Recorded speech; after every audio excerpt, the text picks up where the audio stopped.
Queridas irmãs, amados irmãos, é uma felicidade poder estarmos juntos nesse momento, né, refletindo sobre as belezas do Evangelho.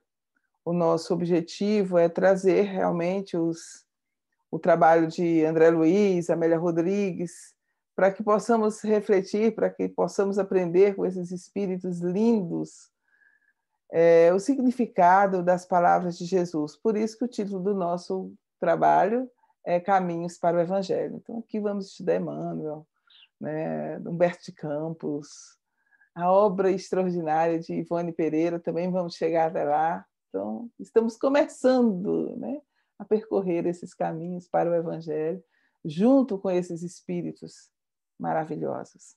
Agradeço imensamente a vocês que estão aqui caminhando conosco, que esses momentos sejam de muita valia para todos nós, né? O único objetivo aqui mesmo é esse comentário do Evangelho. Mas quem é Jesus? Onde Jesus está? Né? Às vezes a gente tem a impressão de que Jesus é um ser muito distante, devido à sua evolução imensa. Então é como se ele estivesse num planeta muito diferente do nosso, num lugar bem inacessível. Mas André Luiz, no livro Obreiros da Vida Eterna, primeiro capítulo do livro, Convite ao Bem, é o título, nós vamos encontrar uma notícia importantíssima. O espírito Albano Metelo, um espírito de alta hierarquia, ele vem fazer um convite, ele vem incentivar aquele grupo de trabalhadores a continuar, a perseverar, mesmo com as dificuldades da luta, da vida, dos trabalhos que nos são impostos. Às vezes, o trabalho do bem, aparentemente, né, não devia ter problema, a gente devia viver, né, ali ser maravilhoso, tenho vontade de ajudar as pessoas, então eu vou ajudar, e nem sempre é assim. Não são muitos os espíritos afeitos à renúncia, né? Os espíritos que conseguem se desprender um pouco de si mesmos para ir em socorro daqueles que estão em necessidade. Então, o Albano Metelo vem fazer vem incentivar esse grupo. E ele próprio, contando a história dele, ele vai dizer que quando ele olhava a situação, os combates gigantescos em que os homens encarnados e desencarnados estavam vivendo aqui na Terra, ele próprio tinha ímpetos de se afastar cada vez mais dessa turba de sentidos ainda muito animalizados. Ele diz aqui: o ódio criava moléstias repugnantes, o egoísmo abafava impulsos nobres, a vaidade operava horrenda cegueira. Cheguei a sentir-me feliz diante da posição que me distanciava de tantas angústias. Contudo, quanto mais me vangloriava, dentro de mim mesmo, embalado na expectativa de atravessar mais altos cumes, eis que certa noite notei que o vale se represava de fulgente luz, que sol misericordioso visitava o antro sombrio da dor. Seres angélicos desciam céleres de radiosos pináculos, acorrendo as zonas mais baixas, obedecendo ao poder de atração da claridade bendita. O que acontecera? Perguntei ousadamente, interpelando um dos áulicos celestiais. O Senhor Jesus visita hoje os que erram nas trevas do mundo, libertando consciências escravizadas. Nenhuma palavra a mais. O mensageiro do plano divino não podia conceder-me mais tempo. Urgia descer para colaborar com o mestre do amor, diminuindo os desastres e quedas morais, amenizando padecimentos, pensando feridas, secando lágrimas, atenuando o mal e, sobretudo, abrindo horizontes novos, a ciência e a religião, de modo a desfazer a multimilenária noite da ignorância. Então, essa é a grande notícia que nós temos de Jesus. assim, meus irmãos, minhas irmãs. Ele não fica ali no canto esperando que as coisas mudem, não. Ele desce aos antros de dor, de sofrimento, às trevas, para incentivar, para iluminar com os seus raios de amor os corações que se encontram ali cansados. Nós mesmos guardamos, com certeza, cada um de nós, cada ser ligado ao planeta Terra, cada alma que está aqui, sob a responsabilidade do Supremo Orientador da Terra, como diz o venerável Asclépios, ainda neste livro maravilhoso, Obreiros da Vida Eterna. Ele continua velando por cada um de nós e vai, sim, e nos visita, com certeza. Nós fomos acolhidos por ele nesse planeta, em situações dificílimas, e por isso hoje sentimos essa atração, essa necessidade de Jesus. Eu tenho uma filha que, quando ela era pequenininha, ela tinha uns 4 anos de idade, ela se emocionava sempre no Evangelho. Um dia eu perguntei, filha, por que você está chorando? E ela disse, mamãe, é porque eu estou com muita saudade de Jesus. Então, nós temos essa saudade, essa necessidade do Cristo. É diferente. Quem sente sabe. Mas qual é a diferença que Jesus faz? Vamos encontrar o André Luiz, no livro Evolução em Dois Mundos, um item importantíssimo, Jesus e a religião. Qual é a diferença de Jesus? Qual é a diferença que ele fez nesse mundo, que ele faz nesse mundo? Né? Todos os tempos, quando nós vamos pensar sobre a religião e sobre os religiosos, o que nós vemos? A religião como um instrumento de controle social, a religião como um lugar de poder, em que as pessoas que têm essa responsabilidade, elas têm normalmente, elas têm uma forma muito peculiar de dirigir os caminhos ali do Estado, do país. Né? Vamos olhar para a história da humanidade e vamos ver isso. É sempre assim. Mas Jesus ele faz algo totalmente diferente. Se nós cristãos desvirtuamos os ensinamentos de Jesus e transformamos os ensinamentos sublimes, suaves do Evangelho em meios de ferir, de maltratar, de humilhar, de impor um pensamento, esse é um problema nosso. Mas quando nós estudamos, de fato, o pensamento do Cristo, os evangelhos de nosso Senhor Jesus Cristo, à luz da doutrina espírita, um novo entendimento se abre. Até Jesus, você ia ao templo, seja qual fosse o templo, seja qual fosse o país, você ia oferecer, né? Você ia oferecer algo aos deuses ou ao seu Deus. Com Jesus, o sofrimento, o sacrifício, a ideia de sacrifício, de oferendas, né? Sacrifício significa isso, ofício sagrado, oferenda, ela vai mudar totalmente. Com Jesus, a oferenda vai ser o próprio coração. Por isso que ele vai dizer, vai primeiro reconciliar-te com teu irmão e depois trarás a tua oferta ao Senhor. Então, André Luiz, aqui no livro Evolução em Dois Mundos, ele vai lembrar que com Jesus, a religião, como um sistema educativo, alcança eminência inimaginável. A religião com Jesus, né?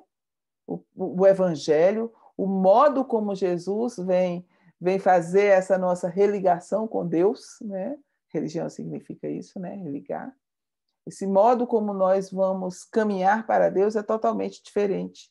A religião aqui, ela vai alcançar uma função educativa. Então, Jesus não destaca nem templos de pedra, nem rituais. Não há um ritual. Quando você estuda o Evangelho, não há nada que nos autorize a criar um ritual para nos comunicarmos com Deus. Jesus simplesmente chama Deus de Pai, lembrando que todos nós somos irmãos. Só isso. Né? Nem hierarquias efêmeras, nem avanço ao poder humano. Também, Jesus não estabelece isso. Todos os que se aproximam deles dele são recebidos da mesma forma, e vai além, né? Vai além, porque quem é o maior servidor? É aquele que se faz servo de todos. Ele próprio se reveste numa condição de escravo e lava os pés dos seus discípulos na véspera da sua partida, para lembrar exatamente isso, para que nunca mais nós nos esquecêssemos que só há um caminho, esse caminho da humildade, o caminho de reconhecimento de que nós estamos aqui para servir. Aliás, essa é uma palavra que nós precisamos incorporá-la ao nosso vocabulário, né, com mais frequência, né? Servir, o serviço, oferecer algo de nós para alguém. Né? É uma oportunidade maravilhosa que a vida nos oferece.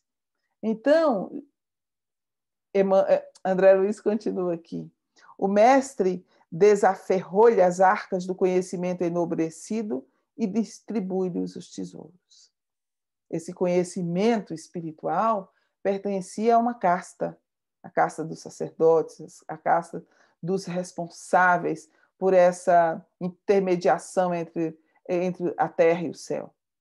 Eles tinham essa função. Jesus não.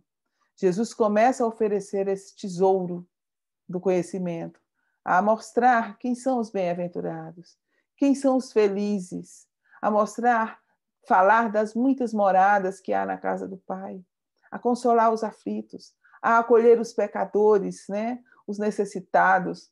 Uma das frases mais belas do Evangelho está lá no banquete de Simão.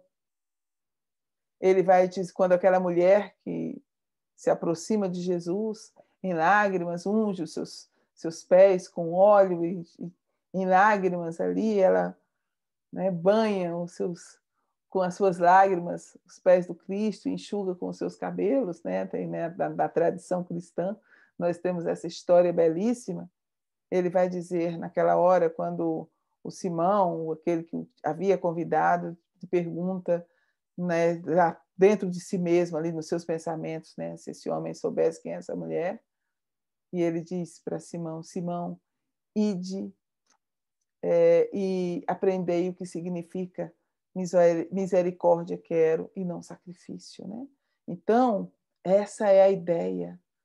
O amor de Deus é cheio de misericórdia. Os sacrifícios que nós podemos oferecer não podem ser outros, senão aqueles que vêm desse ideal de servir, de amar, de oferecer aquilo que nós temos ao nosso próximo. Porque só há uma forma de amar a Deus, segundo Cristo, a forma de amar a Deus, de expressar o nosso amor a Deus, é amando o nosso próximo. E não poderia ser diferente. Quando alguém faz algo por alguém, está, sim, fazendo pela presença divina que ali está, naquele ser. Né? Deus está presente em tudo. Então, Jesus vai nos trazer esse conhecimento espiritual e nos oferecer de uma forma totalmente diferente do que acontecia naquela época. Ele diz aqui, a quem Jesus se dirige? André Luiz diz lindamente aqui, dirige-se aos homens simples de coração, curvados para a gleba do sofrimento, e ergue-lhes a cabeça trêmula para o céu. Aquelas pessoas de quem Jesus chama a atenção eram pessoas desconsideradas. Em todas as épocas, nós vamos conhecer aqueles que tratam o seu semelhante como escravos, aqueles que impõem, por conta da dureza do seu coração, sofrimentos, trabalhos pesadíssimos, sem nenhuma consideração pela necessidade dos seus irmãos. E Jesus observa isso e traz para junto de si aqueles que estavam ali encurvados pelo sofrimento e começa a lembrar-lhes, né, da sua origem, da nossa origem, a nossa origem divina. Sim, meus irmãos, nós pertencemos ao céu. Nós somos árvores de vida. As nossas raízes estão no céu. E aqui o André Luiz continua, aproximam-se de quantos desconhecem a sublimidade dos próprios destinos e assopra-lhes a verdade. Mas como é que essa verdade vem? Vazada em amor, para que o sol da esperança lhes renasça o ser. Com Jesus, a verdade não pode ser diferente, né? Para nós, ainda, a verdade é dura, a verdade dói. Para nós ainda somos aquelas pessoas que acham que a franqueza, que jogar na cara das pessoas, algumas verdades na cara dos outros, né? Que isso é uma conduta correta, mas com Jesus nós aprendemos que a verdade ela tem um outro sentido. A verdade com Jesus é uma luz que nós acendemos num quarto escuro, cheio de coisas assim, que nós poderíamos tropeçar e começamos a enxergar o que precisamos organizar. Quando a verdade divina, quando essa verdade, Jesus diz, eu sou o caminho, a verdade e a vida, quando essa verdade de Jesus entra na nossa alma, no nosso espírito, nós nos iluminamos por dentro e começamos a perceber onde que nós precisamos trabalhar para sermos pessoas melhores, pessoas mais amorosas, pessoas mais cuidadosas com as necessidades alheias, pessoas que se disponham a colaborar para que esse mundo seja melhor. Então, qual é a atitude de Jesus? Abraça os deserdados e fala-lhes da providência infinita. Reúne em torno da sua glória que a humildade escondia os velhos, os doentes, os cansados, os tristes, os pobres e os oprimidos, as mães sofredoras e as crianças abandonadas, e entrega-lhes as bem-aventuranças celestes. Aqueles que buscavam o Cristo eram justamente aqueles que estavam em necessidades profundas, em necessidades imensas. Quando nós lemos isso aqui, meu Deus, nós nunca sentimos tanta necessidade de Ti, Jesus, como agora. Sempre. Por quê? Porque o sofrimento, mas a gente tem que estar sofrendo para buscar Jesus? Não precisava, né? Não precisava. Nós vamos encontrar aqueles que estão muito bem e se aproximam dele e buscam ali as orientações. Nós temos ali o moço rico do Evangelho, sim, o que devo fazer para herdar a vida eterna, e Jesus diz, ele cumpre os mandamentos. E o jovem rico lembra Jesus, mas eu já faço isso, né? Eu cumpro os mandamentos, honro meu pai e minha mãe, eu faço tudo certinho. E Jesus diz assim, então vai, vende tudo que tens, dá aos pobres e segue-me. E aí a gente fica pensando, mas eu não posso ser rica? Né? Eu tenho tanta vontade de ser rica, eu não posso ser rica? Não, não se trata disso. É aquilo, são os nossos apegos. Jesus ali está nos advertindo que há um momento na vida que nós precisamos nos desprender, sim, daquilo que nós consideramos como as nossas posses. Muitas vezes nós achamos que fazemos tudo certo, que honramos o nosso pai e a nossa mãe, que amamos a Deus sobre todas as coisas, né? Mas numa avaliação profunda, num olhar profundo para as nossas vidas, para as nossas atitudes, nós vamos começar a perceber que ainda não é bem assim. A autoilusão ainda nos domina. Nós não somos aquela pessoa tão boa, tão amorosa, tão compassiva como nós achamos que somos. Então, é por isso que, às vezes, só quando a vida vai nos despojando de muitas coisas é que começamos a entender esse paradoxo que são as bem-aventuranças. Como assim? Felizes, bem-aventurados são os que choram, porque serão consolados? Como? Como é possível alguém que está sentindo fome e sede de justiça ser bem-aventurado?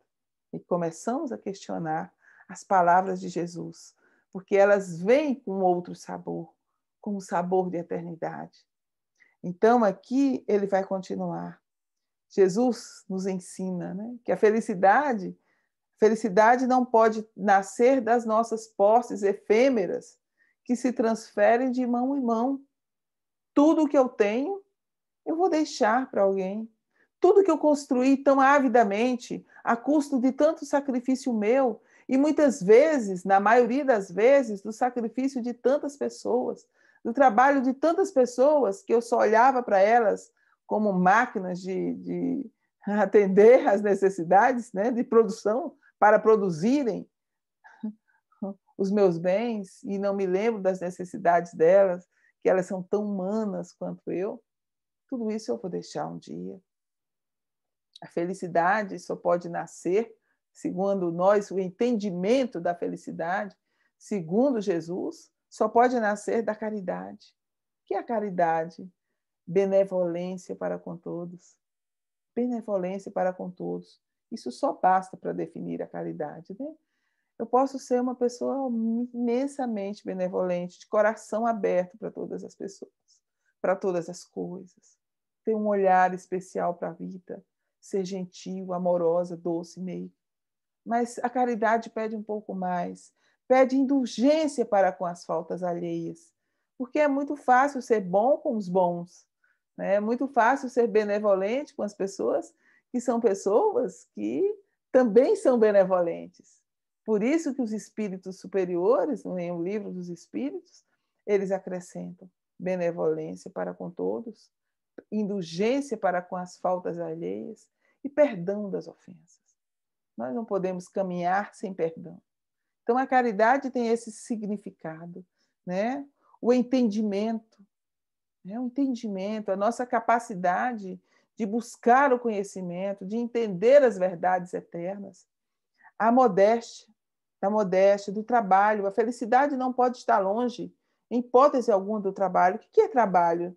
Segundo os espíritos superiores, em A Lei do Trabalho, em O Livro dos Espíritos, trabalho é toda ocupação útil. Toda ocupação útil é trabalho. Todo serviço, porque tudo na vida é amor, tudo é serviço. Imagina, eu trabalho e ninguém, eu produzo e ninguém se interessa pelo meu trabalho, que coisa mais triste, né? Então, tudo é uma troca, porque tudo é amor. E ele continua dizendo aqui, da tolerância. Tolerância, eu preciso entender que há pessoas que pensam, vivem, agem de forma totalmente diferente de mim e elas têm o mesmo direito que eu de viver, de expressar as suas opiniões, desde que não venha a ferir nem machucar alguém. Nós precisamos exercitar essa tolerância constantemente. Do perdão, né? Como nós já falamos aqui. Perdão, eu preciso de perdão. Preciso de perdão, eu preciso ter a minha alma livre, eu preciso caminhar de uma forma diferente nesse mundo. Então, o perdão é exatamente isso. Como é a melhor forma de caminhar neste mundo?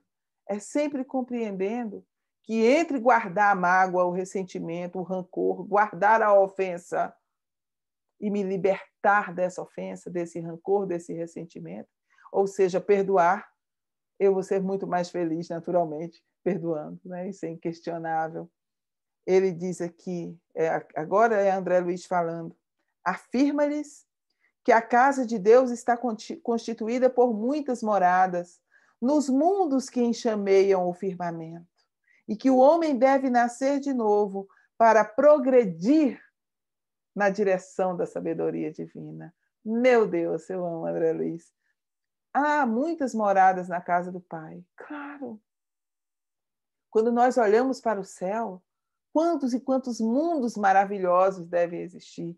Quantos mundos ainda em formação, né? Em O Evangelho segundo o Espiritismo, nós temos aqui essa ideia desenvolvida nesse capítulo belíssimo, Há muitas moradas na casa do Pai, quando Kardec inclui as instruções dos espíritos sobre os mundos superiores e os mundos inferiores. Então, qual é o objetivo do renascimento? É esse aprendizado constante, né? Estamos aqui para aprender a progredir na direção da sabedoria divina.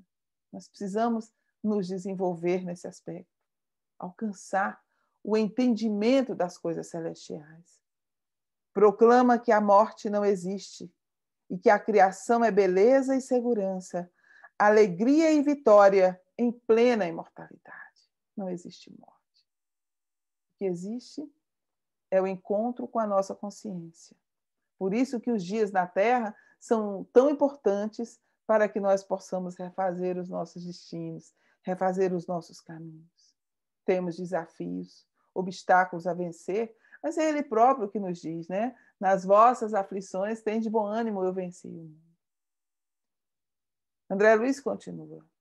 pelas revelações com que vence a superstição e o crime, a violência e a perversidade, paga na cruz o imposto de extremo sacrifício aos preconceitos humanos que não lhe perdoam a soberana grandeza, mas, reaparecendo redivivo para a mesma humanidade que o escarnecera e crucificara, desvenda-lhe, em novo cântico de humildade, a excelsitude da vida eterna. Então, Jesus, na sua infinita bondade, na sua infinita misericórdia, vem nos mostrar, nos provar, né, que a morte não existe. E que mesmo apesar de todo o sofrimento que lhe foi imposto, ele renasce. Ele ressurge, aliás, né? Ele se apresenta redivivo aos seus discípulos e desvenda-lhe em novo cântico de humildade a excelsitude da vida eterna. Essa humildade, qual é a humildade de Jesus? Como é que ele revela essa humildade? Perdoando aqueles que ofenderam. Pai, perdoai-lhes. Eles não sabem o que fazem. Então, desde então, André Luiz vai continuar aqui dizendo, né, que o Evangelho se erige como um código de harmonia, inspirando o devotamento ao bem de todos, até o sacrifício voluntário, a fraternidade viva, o serviço infatigável aos semelhantes e o perdão sem limites. Porque o Evangelho, minhas irmãs, meus irmãos, é um livro ímpar. Qual é a essência do Evangelho? É essa capacidade que a alma traz em si de ir ao extremo da renúncia a benefício de todos. A alma que, quando ela se reconhece como nascida no seio do Pai Celestial, quando ela se reconhece como um raio do amor de Deus, quando ela se reconhece a imagem e semelhança de Deus, ela vai ter essa capacidade de se dedicar, de se devotar sempre, né, ao bem de todos. Isso nós vamos ver nos grandes espíritos, nas grandes almas. Nós podemos questionar tudo na vida. Agora, ninguém é capaz de questionar a ação ética, essa atitude benevolente de alguém para com alguém. Não tem como colocar isso em xeque. Eu posso discutir tudo, né? Isso está certo, isso está errado, isso devia ser feito, isso não devia ser feito, mas ninguém contesta o benefício que um ser humano faz a outro. Ninguém contesta isso. Por quê? Porque está na nossa natureza. Terezinha, eu não sei se eu posso dizer isso, mas nós carregamos um instinto para o amor. Eu acho que sim, né? A primeira coisa, eu acho que é assim que nós nascemos, né? Nós carregamos quase que instintivamente uma vocação para amar. Nós carregamos isso. Ninguém é mau por natureza. Não existe uma natureza má, né? Não há maldade na natureza. Agora, nós, humanos, podemos nos perverter, nos tornar pessoas cruéis, mas mesmo na pessoa mais cruel que existe, há algo nela que vai lembrar que ela tem uma capacidade de amar pelo menos um ser. Pelo menos um. Então, continuando aqui, ele diz que, André Luiz diz que iniciam-se em todo o orbe imensas alterações com o Evangelho. Né?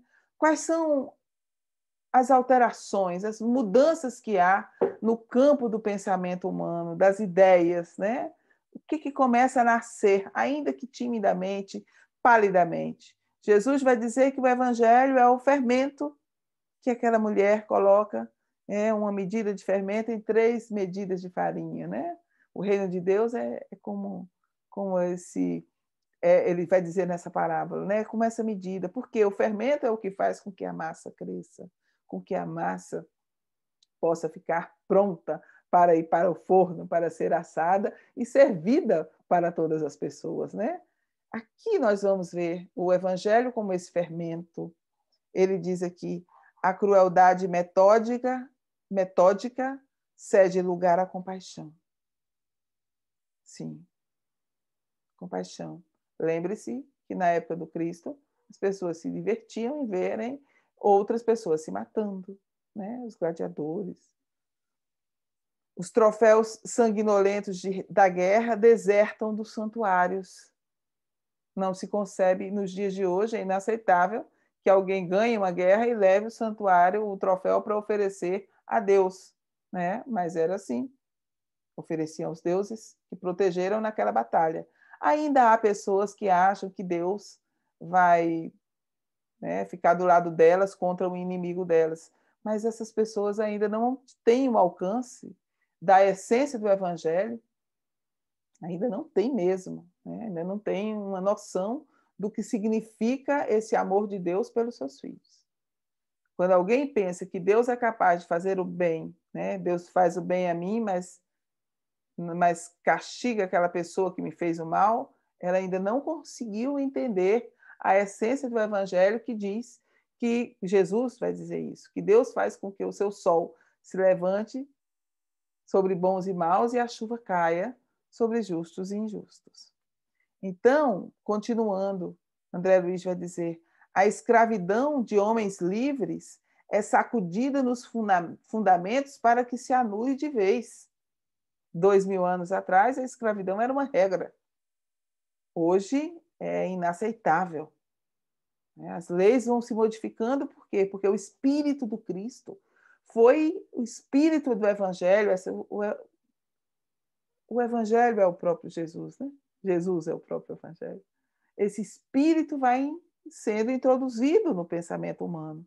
Hoje nós não podemos mais aceitar a escravidão das pessoas livres. Embora ainda haja no mundo a escravidão humana, embora ainda haja pessoas que tratam as pessoas dessa forma, mas mesmo se dizendo cristãs, mas isso é incompatível com o Evangelho. Mas essas mudanças, essas ideias, já fazem uma diferença imensa nesse mundo. Ele diz aqui: levanta-se a mulher da condição de alimária para a dignidade humana, né? A mulher, ela era uma propriedade do homem. Hoje, a gente diz meu amor, minha esposa, mas é com carinho, né? Não é propriedade, não é uma coisa minha, né? Meu marido, minha esposa, a gente fala com carinho, não é propriedade. Ele diz aqui: a filosofia e a ciência admitem a caridade no governo dos povos. Sim, sim. Porque o que nós vamos incluir, né? O princípio da dignidade humana, reconhecer o princípio da dignidade humana, colocar ali na nossa Constituição, é ali a presença da caridade, só muda a palavra, né? É esse entendimento de que todos têm direitos iguais, né? Todos são iguais perante a lei, todos. Não acho que não há nada, sentença mais bela do que esta. Porque esta sentença, ela reflete exatamente a lei divina. Somos todos iguais perante Deus.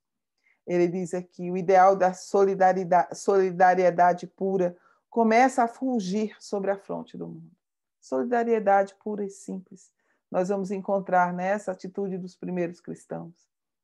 E essa atitude de solidariedade, de entendermos que precisamos cuidar uns dos outros, é com Jesus que ela vai surgindo no mundo. Ele vai dizer aqui: Moisés instalara o princípio da justiça, coordenando a vida e influenciando-a de fora para dentro. Quando nós estudamos os 10 mandamentos, em breve vamos fazer um estudo aqui sobre os 10 mandamentos, nós vamos ver aqui tem uma imposição da lei, né? É a lei que vem de fora para dentro. Nós precisamos de leis claras para que nós possamos orientar, né, a nossa conduta. Mas Jesus inaugurou na Terra o princípio do amor a exteriorizar-se do coração de dentro para fora, traçando-lhe a rota para Deus. O amor. Por quê? Porque esse amor já está aqui dentro. Quando Deus nos criou, Ele já nos criou prontos para amar. Ele nos cria assim, para amá-lo em especial, né? Para que nós possamos sentir esse amor de Deus, para que nós possamos sentir o céu.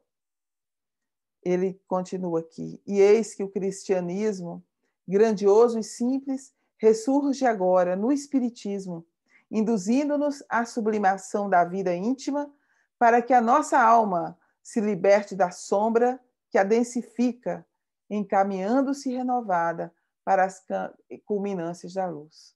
Então, o Espiritismo vem trazer esta mensagem. Porque qual é a particularidade da doutrina espírita, né? O espiritismo ele já não é comentado, né? Ele é comentado pelos espíritos superiores e pelos homens. Não existe notícia de outro pensamento na Terra que seja partilhado, vamos dizer assim, por esses dois mundos, por esse mundo invisível e pelo mundo visível. Até a doutrina espírita, nós misturávamos as nossas questões com o Evangelho e interpretávamos o Evangelho a nosso modo.